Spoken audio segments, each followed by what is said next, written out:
Hello बच्चों, कैसे हो आप सभी। बच्चों ये हमारा पार्ट नंबर 4 है, chapter number 1, unit 6 Indian economy का। आज हम सीखने वाले हैं फॉरेन ट्रेड के बारे में कि जब हमारा देश आज़ाद हुआ था इंडिपेंडेंस के टाइम पर हमारे भारत के जो बिजनेस थे, भारत का जो एक व्यवहार था फॉरेन कंट्रीज़ के साथ कि कैसे डील हुआ करती थी जब कॉलोनियल गवर्नमेंट हुआ करती थी। तो देखो बट ऑब्वियस है यार, जब सीधी सी बात है, जब कॉलोनियल गवर्नमेंट थी तो इंडिया का जो एक बिजनेस है, जो फॉरेन जो कंट्रीज़ के साथ जो हमारा बिजनेस है दोस्तों, ज़्यादा अच्छा नहीं होगा, सीधी सी बात है।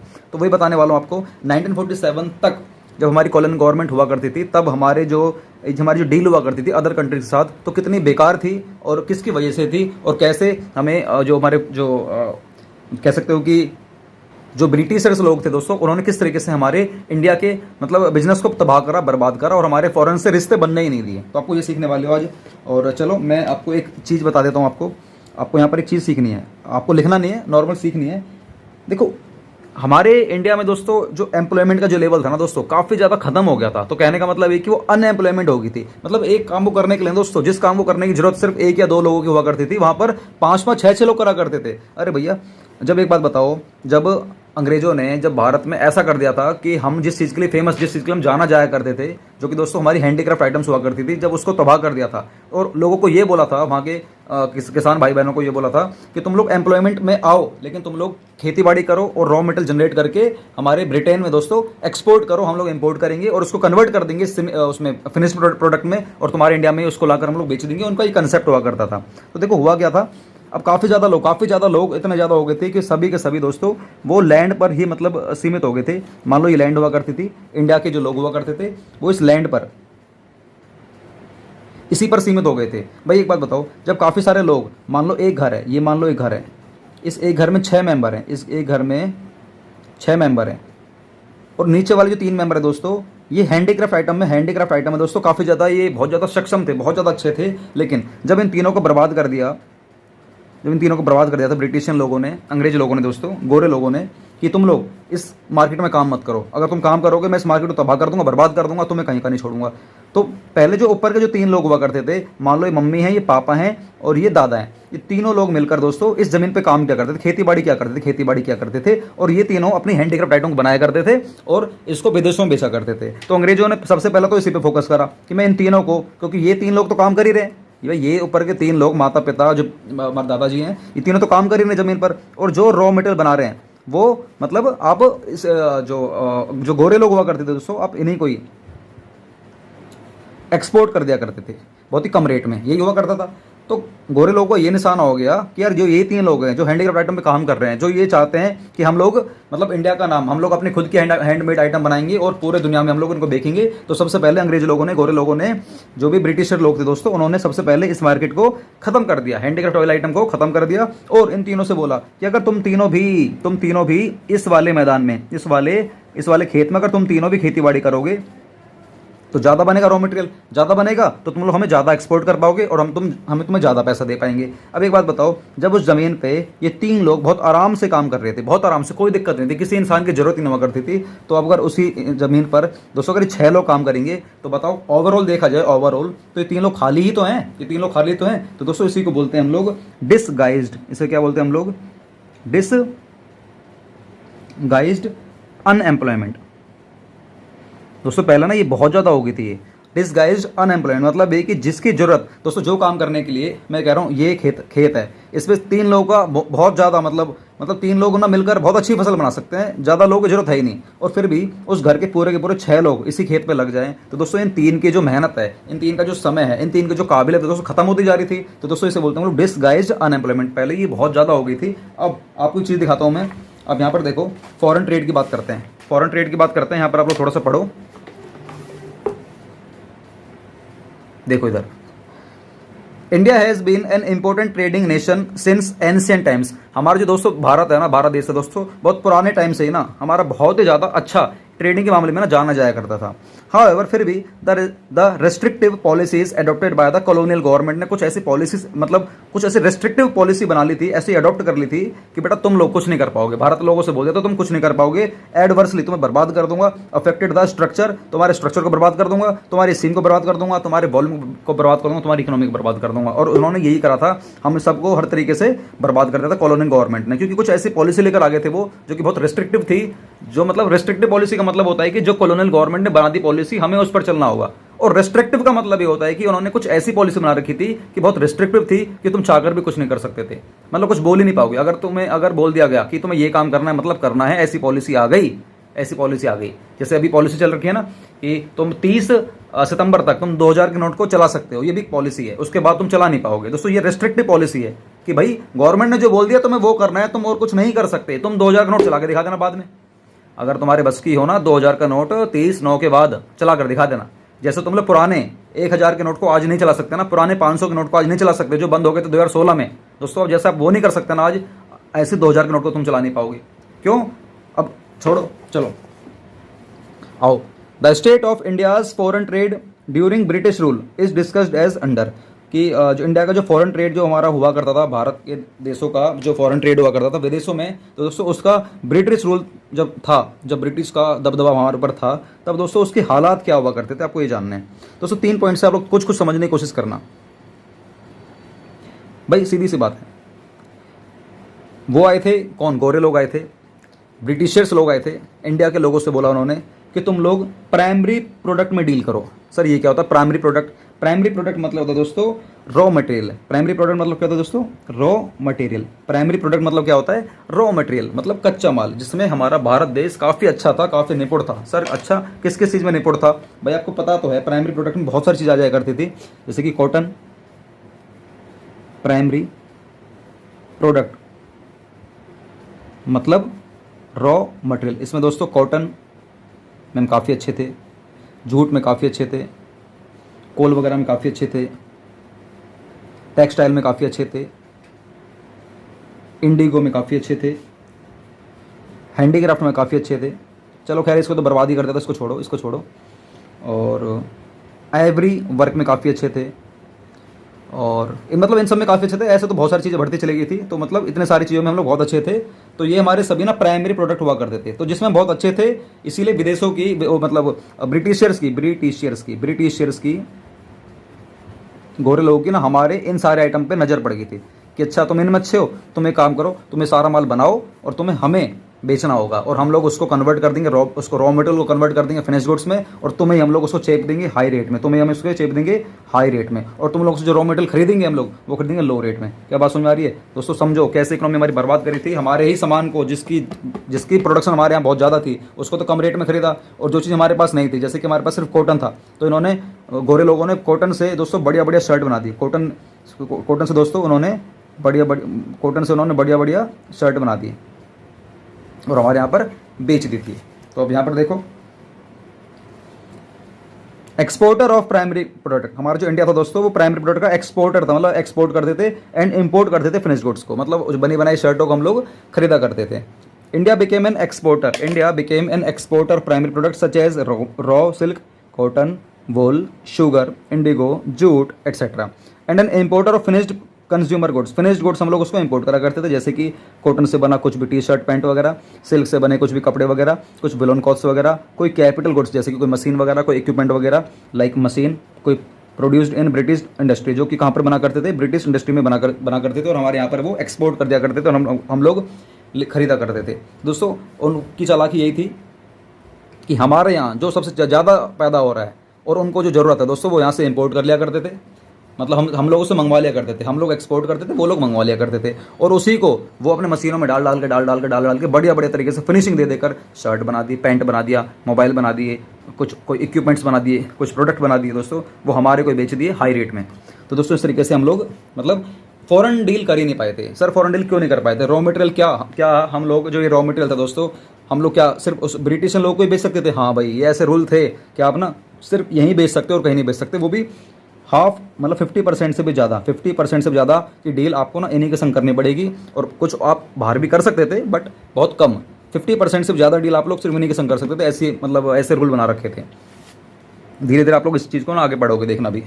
ये मोनोपोली, इसे बोलते हैं मोनोपोली कर देना, कि तुम हमारे संग डील कर सकते हो, कहीं नहीं कर सकते। इसीलिए अगला पॉइंट है monopoly control of British rule. British rule का हमारे ऊपर ना मोनोपोली कंट्रोल था, मतलब कि जो वो कह देगा हमें वो करना पड़ेगा। दूसरा मोनोपोली मतलब है कि सिर्फ अकेला वही कंट्रोल कर सकता है हमारे सारे के सारे रॉ मटेरियल पर। आप यहाँ पर देख सकते हो, British government maintained a monopoly control over India's export और इंपोर्ट दोनों पर ही उसका पूरा कंट्रोल था, मोनोपोली कंट्रोल था। इसीलिए more than half of India's foreign trade was restricted to Britain only. मतलब आधे से भी ज़्यादा हम लोग अगर कुछ माल बेचेंगे तो तुम्हें ब्रिटेन के लिए ही बेचना पड़ेगा, ब्रिटेन के लिए ही तुम्हें प्रोडक्शन करनी है, आधे से ज़्यादा के लिए, ठीक है। वाइल द रेस्ट जो और बाकी जो बचेगा तुम्हारा 40% 50% जितना भी तुम्हारा बचेगा वो अलाउ तुम्हें कर दिया गया था विद फ्यू अदर कंट्री, कि चलो ठीक है तुम बाहर बेच सकते हो, फॉरेन संग डील कर सकते हो, लेकिन कुछ ही कंट्री के संग डील कर सकते हो। पता है कुछ ही कंट्री कौन कौन सी थी? चाइना थी, श्रीलंका थी, ईरान थी। दोस्तों सोचो ये कंट्री थी वो, चाइना, श्रीलंका, ईरान, इन तीनों के संग दोस्तों जो ब्रिटिशर्स लोग थे ना, ब्रिटिशर्स जो कंट्री हुआ करती थी, जो ब्रिटिश के जो लोग थे दोस्तों, ब्रिटिश की जो गवर्नमेंट थी, कॉलोनियल गवर्नमेंट थी दोस्तों, उसका इन तीनों से बहुत अच्छे रिलेशन थे। इसीलिए ब्रिटिशियंस ने इन तीनों कंट्री के लिए अलाउ करा कि तुम भारतवासी अगर तुम मुझे आधे ज़्यादा माल बेच रहे हो और फिर भी तुम्हारे पास कुछ माल बच गया, रेस्ट मतलब कुछ माल तुम्हारे पास बच गया, तो तुम इन 3 कंट्री में बेच सकते हो और कहीं नहीं बेच सकते। तो बताओ यार हम लोग क्या कर लेते, हम लोग कैसे ग्रो हो जाते? हमें तो आज़ाद होना ही था। आज़ाद होने के बाद दोस्तों आप देख सकते हो हम लोग कहीं भी खुला भाई, आप मोदी जी को देखो, खुला भाई, जहाँ तुम्हारा मन करे घूमने जा सकते हो, जहाँ तुम्हारा मन करे किस चीज़ को बेच सकते हो, जिस कंट्री में जाना है वहाँ जाओ, जिस कंट्री में घूमना है घूमो, जिस कंट्री में डील करनी है करो, कुछ भी कर सकते हो भाई, तभी तो हमारा देश डेवलप्ड बनेगा। तो दोस्तों इसी पर हम लोग काम कर रहे हैं। अच्छा, उसके बाद एक आता है सीवेज कैनल जो कि 1869 में आया था। इसका मतलब समझो आप लोग, यहाँ पर वैसे आपको डायग्राम के सारे से करा देता हूँ। 1869 में दोस्तों एक ना स्वेज कैनल बनाई थी। अब एक बात बताओ, रॉ मटेरियल हमारे इंडिया में बहुत ज़्यादा हो रहे हैं और ब्रिटिशर्स लोग खरीद रहे हैं, और ब्रिटिशर्स लोगों ने हम लोगों को ये भी कह दिया था कि ठीक है अगर तुम्हें हमें भाई जितनी हमें पूर्ति करनी है उतनी तो पूर्ति कर, और जितना तुम्हारे पास माल बचेगा तो तुम इन 3 कंट्री में बेच सकते हो, चाइना, श्रीलंका और ईरान में बेच सकते हो। लेकिन यार हुआ क्या था ना, जो ब्रिटिशर्स लोग थे उनको ना बहुत दिक्कत हो रही थी। इंडिया से ब्रिटिश जाने का रास्ता बहुत लंबा हुआ करता था, तो ब्रिटिश लोगों ने दिमाग लगाया कि ऐसे तो यार ये इंडिया के पास जितने भी मतलब जो देश लग रहे हैं, चाइना वगैरह ये सब लग रहे हैं, तो यार ये तो सारा माल वहीं बेच देंगे, तो मुझे कैसे बेचेंगे? तो क्या करा, मतलब ब्रिटिश लोगों ने दिमाग लगाया और उन्होंने ना अपनी खुद की एक गुफा बना दी, सुरंग बना दी, सुरंग। उस सुरंग का नाम क्या था? Suez canal. कब बनाई गई थी? 1869 में। 1869 में बनाई थी स्वेज कैनल उसको बोलते हैं। आप यहाँ पर देख सकते हो, यहाँ से यहाँ तक का सफ़र इंडिया वालों को ना शिप्स के सहारे यहाँ से ऐसे इतना लंबा इतना जाना पड़ता था, जो कि 12,300 माइल्स किलोमीटर था। तो उन्होंने दिमाग लगाया, यूरोपियंस ने, आप कह सकते हो जो अंग्रेज लोग थे, जो मतलब ब्रिटिशर्स लोगों ने दिमाग लगाया कि ये इंडिया वाले यहाँ से, मुंबई से यहाँ से सफ़र कर रहे हैं तय यहाँ तक, क्यों ना यहीं से एक छोटी सी सुरंग बना दी जाए और तुम सीधा डायरेक्ट माल यहाँ पर ले आओ, तुम्हारा सफ़र छोटा सा हो जाएगा, इतना लंबा तुम्हें सफ़र तय नहीं करना पड़ेगा, बस यहाँ से लेकर सीधा तुम यहाँ माल पहुँचा दो। तो दोस्तों पता है सफ़र तुम्हें लग रहा है डायग्राम में छोटा है, लेकिन ये बहुत ज़्यादा किलोमीटर में था। देखो, इन 1869 the Suez canal was opened. 1869 में दोस्तों ये वाली कैनल बना दी गई, greatly reducing the distance between Britain and India. Britain और इंडिया के बीच में दोस्तों आप देख सकते हो 5100 माइल्स किलोमीटर का दोस्तों इतना डिस्टेंस कम कर दिया था। And ships no longer needed, और ज़्यादा जो शिप्स थी उनकी दोस्तों बहुत ज़्यादा ज़रूरत भी नहीं हुआ करती थी फिर, क्योंकि पहले भाई शिप्स बहुत ज़्यादा चाहिए होंगी, ज़्यादा माल मंगवाना, ज़्यादा शिप्स चाहिए होंगी। अभी क्या है कि कम समय में कम शिप भी लग जाएंगे, कोई दिक्कत नहीं, माल बहुत ज़्यादा आ जाएगा। And as ships no longer needed to travel around southern Africa. वहाँ पर साउथर्न अफ्रीका वगैरह जाने की जरूरत नहीं है, तुम सीधा माल यहाँ से इधर, सीधा यहाँ से तो माल हमारे पास यहाँ तक पहुँचा दो, तो मैं इतना लंबा घूम कर आने की जरूरत नहीं है। दोस्तों आप देख सकते हो भाई कितना दिमाग था उन लोगों में ना, कितना दिमाग था। पर क्या करें, हम लोग बंधे हुए थे, वरना उनके तो बैंड बजाने के लिए ना हम लोग शुरू से रेडी थे। पर कोई बात नहीं, ठीक है। The opening of Suez canal in 1869 served as a direct route बना दिया था शिप्स का, ऑपरेटिंग फ्रॉम इंडिया से लेकर ब्रिटेन के बीच में दोस्तों डायरेक्ट रूट बना दिया गया था 1869 में। दोस्तों हो सकता है कि आप लोगों को ये डेट याद ना होती हो, तो इसीलिए ना मैं अगला एक पार्ट लेकर आऊँगा जिसमें अभी तक के 5 एपिसोड में, 4 से 5 एपिसोड में दोस्तों, 4 एपिसोड में दोस्तों मैंने जितना भी आपको सिखाया है, 4 एपिसोड में जितना भी आपको सिखाया है, या मैं ऐसा करूँगा इस वाले चैप्टर को पूरा कंप्लीट कर देता हूँ। उसके बाद जितने भी मैंने आपको डेटा सिखाया ना, उन डेटा के ऊपर एक वीडियो बनाऊंगा। क्या कहते हो, नीचे बताना कमेंट बॉक्स में कि क्या मैं सही सोच रहा हूँ या नहीं सोच रहा हूँ, ठीक है। और वीडियो के लास्ट में आप लोगों के लिए क्वेश्चन दूंगा, जिसका जवाब दोस्तों आप लोगों को देना है। अगर आप लोग जवाब दे दोगे तो आज जैसा कि आप लोग जानते हो कि मैं एक प्राइज़ रखता हूँ। सर हाँ, हमें पता आप कितना बड़ा प्राइज़ रखते हो भाई, ठीक है। अगर आपको लग रहा है मैं प्राइज़ नहीं रखता तो ठीक है, मैं क्वेश्चन करूँगा इस बार, लेकिन प्राइज़ नहीं रखूँगा। अरे सर ऐसा मत करो, सर प्लीज़ सर ऐसा मत करो, करूँगा ऐसा ही करूँगा क्योंकि भाई क्वेश्चन ऐसा है जो मैं आपको करा चुका हूँ भाई। अब एक बात बताओ, जो मैं करा चुका हूँ वही चीज़ आपसे पूछना चाह रहा हूँ, तो भाई प्राइस कैसा बनता है? प्राइस तो नहीं बनता ना सर। क्वेश्चन क्या है फिर, मुझे बताओ। सेकंड वर्ल्ड वॉर कब हुआ था? सेकंड वर्ल्ड वॉर कब हुआ था? आपको वो डेट बतानी नीचे कमेंट बॉक्स में, ये यहाँ पर फिल करना है। यहाँ पर इतना बताता हूँ आपको, इस 6 साल तक हमारा ये वॉर चला था। अब यहाँ पर आपको डेट फिल करनी है नीचे कमेंट बॉक्स में, देखते हैं कौन बताने वाला है। और मैं उसके कमेंट को ना लाइक करूँगा, ठीक है, लाइक करूँगा। तो क्लियर हो गया? यस। उसके बाद आप देखो, जब एक बात बताओ, जब इंडिया ने ब्रिटेन के साथ और अदर कंट्री के साथ बहुत ज़्यादा डील कर ली थी, बहुत ज़्यादा रॉ मटेरियल की सप्लाई कर दी थी, तो होता क्या है ना दोस्तों, इससे हमारे पास ब्रिटेन से, अदर कंट्री से ना पैसा आना स्टार्ट हो गया था बहुत ज़्यादा। इससे बोलते हैं सरप्लस। एक्सपोर्ट करने पर हमें जितना पैसा मिलता है अदर कंट्री से दोस्तों, उससे बोलते हैं एक्सपोर्ट सरप्लस। उसे क्या बोलते हैं दोस्तों? एक्सपोर्ट सरप्लस, जिसको हम लोग यूज़ कर सकते हैं फॉरेन डील करने के लिए, फॉरेन डील करने में। अब चलिए पता ब्रिटेन वालों को, अच्छा मतलब इंडिया वालों ने इतना रॉ मटेरियल बेच दिया चाइना को, श्रीलंका को, ईरान को, हमें इतना बेच दिया कि इनके पास इतना पैसा इकट्ठा हो गया सरप्लस कि यार इसको तो कभी भी यूज़ कर लेंगे। हो सकता है कि कुछ मतलब चीज़ें ऐसे मंगवा लें और मशीनें मंगवा लें, बाहर से मंगवा लें। फिर भाई हमें तो भाई विश्वास नहीं है ना। उनको लगा ब्रिटिशर को जैसे हम धोखेबाज हैं भाई, और कोई कंट्री भी धोखेबाज हो सकती है। अब ब्रिटिशर हमें तो भाई मशीनें बेचा नहीं करते थे, अगर हमें मशीन बेच देता तो हम रात रात मशीन से मशीन बना देते। लेकिन ब्रिटिशर्स लोग मशीनों को कहीं और तो बेचा करते होंगे। जैसे कि हो सकता है कि उसके जो क्लोज जो दोस्त थे, चाइना थी, 3 दोस्तों का नाम क्या है? चाइना, श्रीलंका और ईरान। 3 दोस्त थे, चाइना, श्रीलंका और ईरान। हो सकता है कि कभी ये ब्रिटिशर लोगों ने इन तीनों को मशीन बेची हो, और इंडिया के पास इतना सरप्लस इकट्ठा हो चुका था कि कहीं ऐसा ना हो कि इंडिया वाले इन तीनों से डील कर ले और मशीन मंगवा लें, और मशीन मंगवाने के बाद मशीन से मशीन बनाए और हमें तबाह कर दें। तो इसलिए दिमाग लगाया ब्रिटिशर्स ने, उन लोगों ने रूल निकाल दिया कि जो इंडिया के पास सरप्लस पड़ा है, फालतू पैसा पड़ा है, जितना फालतू पैसा पड़ा है उसको हम लोग इस्तेमाल करेंगे, उसको हम ही लोग इस्तेमाल करेंगे और कोई इस्तेमाल नहीं कर सकता। बाप रे बाप, बताओ, सोचो दोस्तों कितना अत्याचार हुआ था यार। मैं मतलब यार सच में क्या बताऊं यार। तो अभी हमारे देख सकते हो हमारे पैसों को दोस्तों कितने बुरी तरीके से तबाह करा था हमारी इंडियन वेल्थ को during British rule. Under the British rule India became an exporter of primary good. ठीक है भैया, वो प्राइमरी गुड का एक्सपोर्टर बन चुका था, क्योंकि बस सीधी सी बात है, अब तुम्हें यही बेचना है और तो कुछ कर नहीं सकते थे। हैंडीक्राफ्ट आइटम को बर्बाद कर दिया था, अब तुम्हें सिर्फ रॉ मटेरियल पर तुम लोग आधारित हो चुके थे। And importer of finish goods, there was huge export surplus due to excess export. आपने इतना ज़्यादा एक्सपोर्ट कर दिया था रॉ मटेरियल का कि आपके पास बहुत ज़्यादा सरप्लस बन चुका था, बहुत ज़्यादा सरप्लस बन चुका था। However export surplus was used, अब देखना कॉलोनियल गवर्नमेंट ने अपने फायदे के लिए उस पैसे को यूज़ करा था। पहला, to make payments for expenses incurred by an office setup. Colonial government ने सोचा कि ठीक है हम लोग अपने ब्रिटेन में हम लोग ना बड़े बड़े ऑफिस बनाएंगे, बड़े बड़े ऑफिस बनाएंगे, और ऑफिस बनाने के लिए दोस्तों बहुत जो भी खर्चा होगा हम लोग इंडिया वालों के सरप्लस से ले लेंगे। दोस्तों सोचो यार, मतलब ब्रिटेन में बन रहे हैं जो ऑफिस, ब्रिटेन में बढ़िया बढ़िया जो ऑफिस, हाई सेटअप जो ऑफिस बन रहे हैं, उसको बनाने के लिए जो खर्चा आएगा वो इंडिया वालों के सरप्लस से निकाला जा रहा था। दूसरा, अगर भाई हो सकता है कि लग रहा था ब्रिटेन को कि यार मेरी कहीं किसी अदर कंट्री के संग क्या पता लड़ाई हो जाए, युद्ध छिड़ जाए, तो उसमें जो भी मेरा खर्चा वगैरह होगा दोस्तों, उस खर्चे को रिकवर करने के लिए हमें फॉरेन करेंसी चाहिए होती है। जो ये काम करते हैं इंडिया के पास बहुत ज़्यादा बढ़िया, इंडिया वालों से ले लेते हैं, उनसे छीन लेते हैं। To meet expenses on war के खर्चों को निपटने के लिए मतलब उन लोगों ने हमारे फंड का इस्तेमाल करा था। और तीसरा, कुछ चीज़ें ऐसी मंगवा ली ब्रिटेन, मतलब ब्रिटिशर्स लोगों ने अदर कंट्री से कुछ ऐसी चीज़ें मंगवा ली जो कि इनविजिबल हैं, जैसे कि गोला बारूद, हथियार, बंदूक वगैरह, कुछ भी मतलब चीज़ें वगैरह वो उन्होंने इंपोर्ट करवा ली थी। वैसी चीज़ अगर बाहर से मंगवानी है ना तो आपको बाहर की करेंसी का पैसा देना पड़ेगा, जो कि इंडिया के पास बहुत ज़्यादा था। तो इसीलिए ब्रिटिशर्स ने इंडिया से हमारी करेंसी का दोस्तों इस्तेमाल कर लिया था अपने खुद के फ़ायदे के लिए। सोचो यार, हमें ना कहीं का छोड़ा ही नहीं था यार, कहीं का छोड़ा ही नहीं था। हमारे देश को आज़ाद होना ही था यार, अगर नहीं होता ना सोचो आज हम लोगों को कितने अत्याचार हम लोगों पर मतलब हो रहा होता यार, है ना। तो आप यहाँ पर देख सकते हो, बस ये कुछ लिखा हुआ है, trade through the Suez canal के संग किस तरीके से हमारा ट्रेड हुआ करता था आपको पता है। यहाँ से मुंबई से हम लोग पहले यहाँ पर जाया करते थे, इस रास्ते को ख़त्म करने के लिए यहाँ से इतना छोटा सा रोड बना दिया जो कि 5100 माइल किलोमीटर हमारा काफ़ी कम कर दिया गया था।